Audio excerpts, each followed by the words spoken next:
Hello and welcome to Will Watches. This is Star Wars Visions Season 2 Episode 1. So I really loved the first season of Star Wars Visions. I'm really excited to see it returning. It's such a great concept. I think it might be some of the more exciting stuff that Disney has done with Star Wars, with the IP, and I'm very looking forward to this season.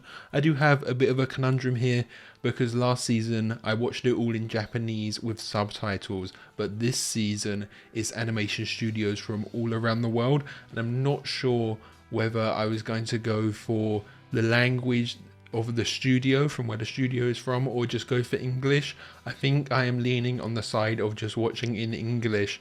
The thing is, I do think it does affect how you perceive the show as well, because a lot of my favorites weren't other people's favorites. I think, you know, the voice acting does play a role in that. It does affect how you see the show, but I don't really know, production wise, did they make it with English being the intended way to watch it, or did they make it like this first one is a studio from Spain? Did they make it in Spanish then dub over it in English, or did they make it in English and then dub over it in Spanish? I'm not sure on how it worked in the production, but I think I'm going to stick for English for these. And of course there are a few here by studios that do speak English, like Aardman, which is very excited. But as I said, this one is a Spanish studio called El Guri. I don't know if I'm pronouncing that right, but this is the first thing I've seen of them. I haven't really seen anything else they've done. I think they're a bit of a smaller studio, but I'm excited by the art style. This seems like, from the visuals, maybe a similar concept to the Duel, the first episode, where it's just like a Jedi and a Sith facing off. Just a real simple story for this first one. So before we jump into this, be sure to check out the Patreon page. Over there you can find a full-length version of this so you can watch along with me. You can also find polls so you can vote for what's next, and you can find early access for other shows. I'm going to try and get these out as quick as I can, I think. So yeah, let's just jump right in. Ooh, instantly really cool art style.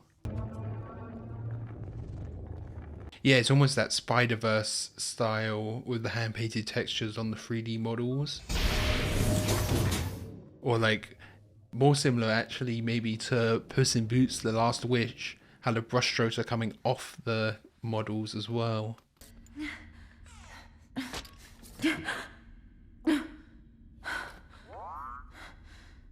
Hi, buddy. Of course, it's Star Wars, you gotta have a prosthetic arm. The eclipse is today. Maybe it will inspire me to finish the painting. Oh, she's a painter? The way the shiny surfaces look is really cool. I got this.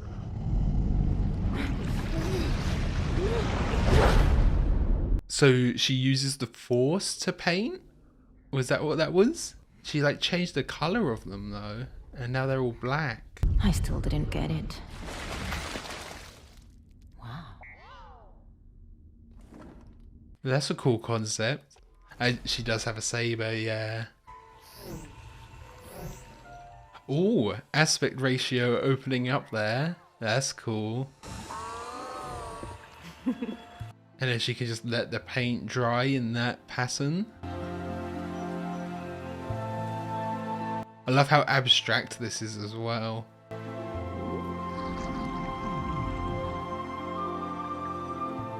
This is one of the ones I'd seen, they have a few clips of it in the trailer. This was one of the ones I was more excited for.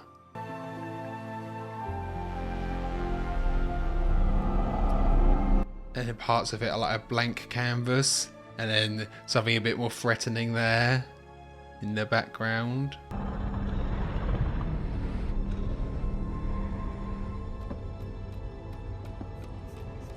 That was really cool. Was that just a way to represent him always watching?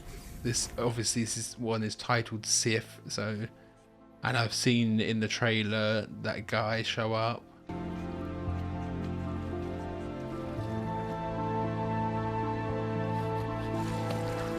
What is this location that she's in though, actually? She isn't trapped here, is she? And that guy's always watching. Oh, That's Let's see. like what General Grievous used to ride, didn't he?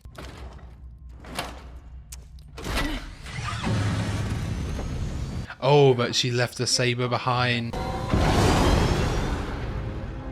Oh, okay, so she's like in a base on this whole planet. Oh, that's really cool. That planet in the background, the way it kind of flared out, but also like was a splatter too. Love imagery that looks like eyes always watching her, you know?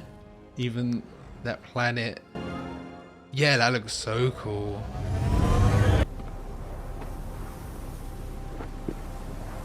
Oh yeah, it's being cut.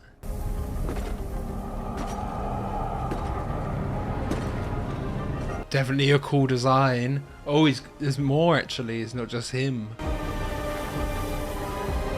Oh yeah, like his helmet too.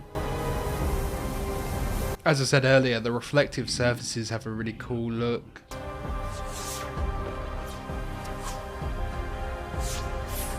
Okay. I'm no Sith anymore. So she's renounced it.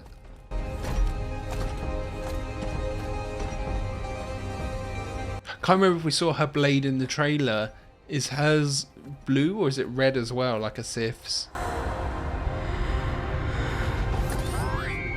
That like fake dolly zoom that to show her using the Force, that was cool. And then she blocked the the blasters with her arm.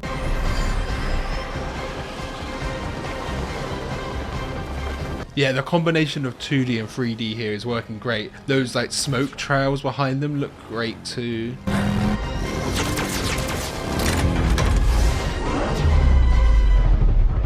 Oh! Oh wow! That was cool. Repair the ship! We can still escape! You know, Lego Star Wars is such a big thing. I do wish there was some Lego Vision stuff, even if it was just like blind bags for the minifigures.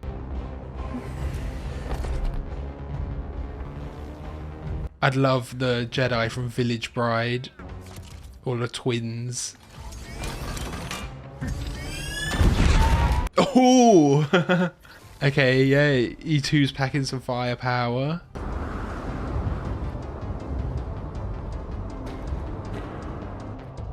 Really intimidating, you know, when you have a character who only does a slow walk.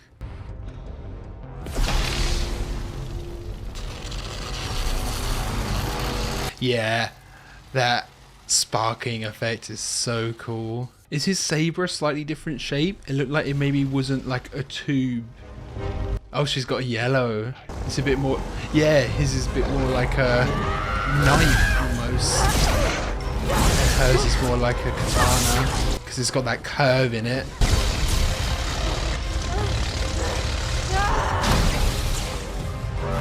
Yeah, it seems his is almost like flat. You belong by my side. Okay, we got Master in the subtitles. Is he her old master then? This is why you left. Darkness is your fate. And the darkness was encroaching in even on her painting. Becoming the Sith Master will be your only escape. Oh, can she use the paint to her advantage? Light and darkness are part of the painting. You have to embrace both sides. Yeah, I was thinking that earlier.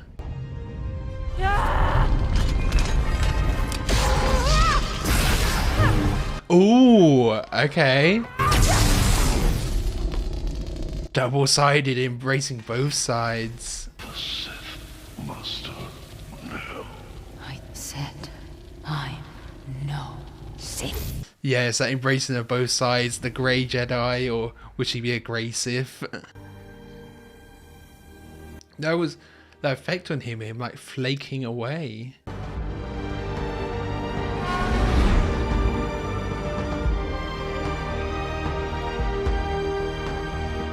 Nice. Was this the first Visions episode to not have I have a bad feeling about this? Some of the other Visions episodes, they did feel a bit repetitive after a while. They kept to the same tropes. So that was Studio El Gori's Sith episode. I think I made the right decision sticking to English for that. It's, you know, it all flowed naturally. It didn't seem like it was being dubbed over or anything. I think these were made to be watched in English. And like, you could watch either with season 1. That was a really cool concept from the story, you know, embracing both sides, having to embrace the darkness as well. I was thinking of saying that when she had the darkness like encroaching on her painting earlier. Of course, with this, the art style was really cool, really gorgeous. I loved how abstract some of it was at some times, where it was almost like just a plain white canvas, and you had like the sketches of the hands. That was really cool. The thing is, these are only short films, you know. This was, you know, it says 16 minutes on Disney Plus, but it was really only 13. I only had 13 minutes of recording there because it goes into credits and stuff, and they include that in the runtime. But these concepts are cool, and I do wish they were just fleshed out a bit more. That was one thing I wanted from season 1. I was like, I wish that some of the episodes were longer, because that was a really cool concept.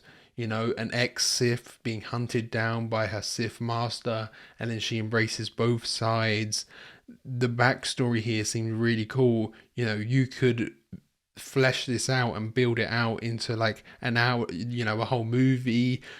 You could probably flesh it out into a whole trilogy. You know, we have so many stories in Star Wars of like characters betraying other characters and things like that, and like facing their old master. That feels like you could flesh that out into like a bigger story, couldn't you?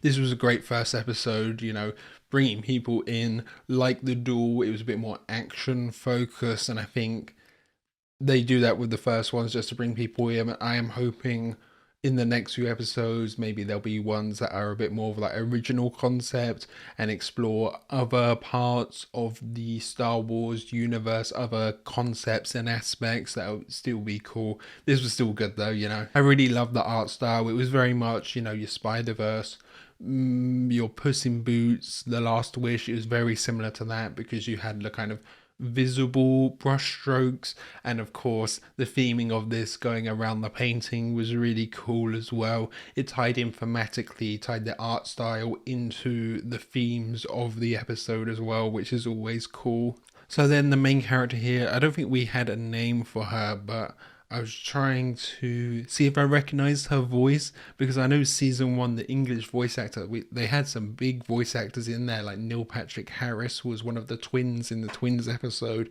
I was trying to see if I recognized her, but I didn't see much advertised about the cast for this season. I don't know if it is, again, all of these big name actors, or if it's more focused on, you know, people who solely do voice acting. And then like the master here, his voice was so distorted, it's almost impossible to tell who could have been playing him. But you know, they're such short episodes that you really have to squeeze as much characterization as you can out of them. And I think that's why it works better to have these characters that already have like an established history in here, because you can infer things through their backstories.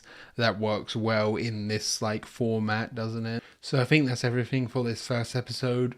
I hope you enjoyed this. Thank you for watching. If you did, be sure to subscribe, because I'll be releasing the rest of the show really soon. Get them out as quick as I can. So yeah, thanks for watching. Bye.